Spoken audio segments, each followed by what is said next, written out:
വലിയ നോമ്പിലെ 17-ാം ദിവസം വിശുദ്ധ മർക്കോസ് അറിയിച്ച സുവിശേഷം 9-ാം അധ്യായം 38 മുതൽ 41 വരെയുള്ള തിരുവചനങ്ങളിൽ യോഹന്നാൻ ഈശോയോട് പറയുന്നു, ഗുരോ, നിന്റെ നാമത്തിൽ പിശാചുക്കളെ പുറത്താക്കുന്ന ഒരാളെ ഞങ്ങൾ കണ്ടു.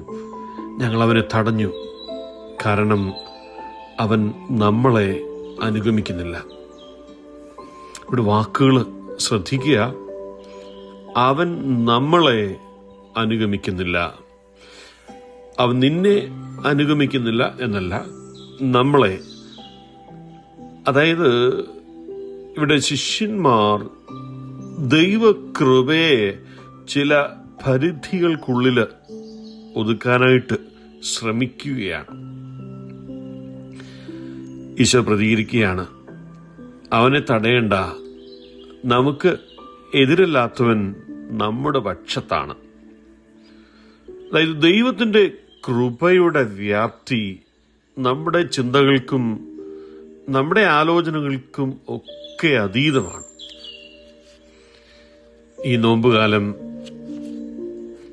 പ്രവൃത്തിയിലൂടെയുള്ള ഭാവങ്ങൾ മാത്രമല്ല, നമ്മുടെ അഹന്തയുടെയും ഒരുപക്ഷെ മറ്റുള്ളവരായി ചെറുതായി കാണുകയും ഒക്കെ ചെയ്യുന്ന ഈശോ നമ്മുടെ മാത്രമാണെന്ന് കരുതാനും ചിന്തിക്കാനും ഒക്കെയുള്ള പ്രലോഭനം, ഇങ്ങനെയുള്ള സൂക്ഷ്മ പാപങ്ങളെ കൂടി കണ്ടെത്താനുള്ള ഒരു ക്ഷണമുണ്ട്.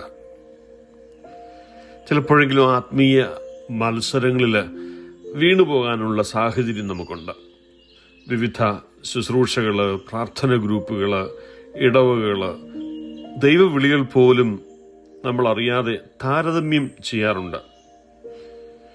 ദൈവം അവിടെ പ്രവർത്തിക്കുന്നുണ്ട്, എന്തുകൊണ്ട് ഇവിടെ പ്രവർത്തിക്കുന്നില്ല എന്ന നിശബ്ദ ചിന്തകളും ചോദ്യങ്ങളും ഒക്കെ ഉണ്ടാകാം. എന്നാൽ ദൈവരാജ്യം ഒരു സ്വകാര്യ ക്ലബ് അല്ലെന്ന് ഈശോ നമ്മെ ഓർമ്മിപ്പിക്കുന്നു. ഈശോയുടെ നാമത്തിൽ നന്മകൾ നടക്കുന്നുണ്ടെങ്കിൽ, ഹൃദയങ്ങൾ സുഖപ്പെടുന്നുണ്ടെങ്കിൽ, തിന്മ ചെറുക്കപ്പെടുന്നുണ്ടെങ്കിൽ നാം ഓർക്കുക, ദൈവം അവിടെ പ്രവർത്തിക്കുന്നുണ്ട്.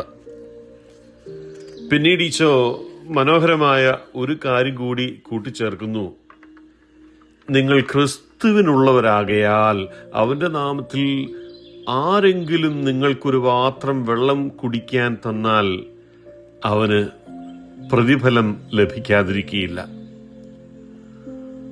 ഒരു പാത്രം വെള്ളം ഒരുപക്ഷെ വളരെ ചെറുതും നിസ്സാരവുമായി നമുക്ക് തോന്നാം.